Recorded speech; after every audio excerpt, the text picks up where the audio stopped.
നല്ല സ്പൈസി ആയിട്ടുള്ള മുട്ട റോസ്റ്റാണ് തയ്യാറാക്കുന്നത്. അതിനാദ്യം ചട്ടി അടുപ്പത്ത് വെച്ച് ഞാൻ മൺചട്ടിയിലാണ് ചെയ്യുന്നത്.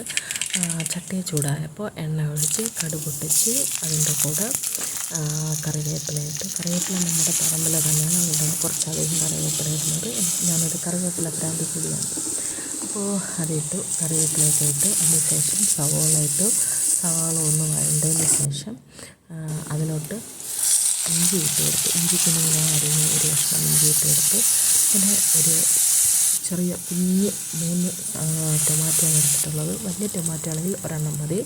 1/2 ടീസ്പൂൺ മല്ലിപ്പൊടി, കുറച്ച് മഞ്ഞൾപ്പൊടി, 1/2 ടീസ്പൂൺ മുളക് പൊടി, 1/2 ടീസ്പൂൺ ഗരം മസാല, ഇതെല്ലാം കൂടെ ചേർത്ത് നല്ലപോലെ മിക്സ് നല്ലപോലെ ഇളക്കി അതൊന്ന് മൂത്ത് കഴിയുമ്പോൾ അതിലോട്ട് നമ്മൾ ഒരു 3 പച്ചമുളകും പിന്നെ കുറച്ച് മല്ലിയിലയും ഇട്ട് കൊടുക്കുന്നുണ്ട്. മല്ലിയിലയുടെ തണ്ട് കുറച്ചേ ചേർക്കുള്ളൂ, ഇലയാണ് കൂടുതൽ ഇട്ട് കൊടുക്കുന്നത്. മല്ലിയില എത്രത്തോളം ചേർക്കുമോ അത്രത്തോളം ടേസ്റ്റാണ്.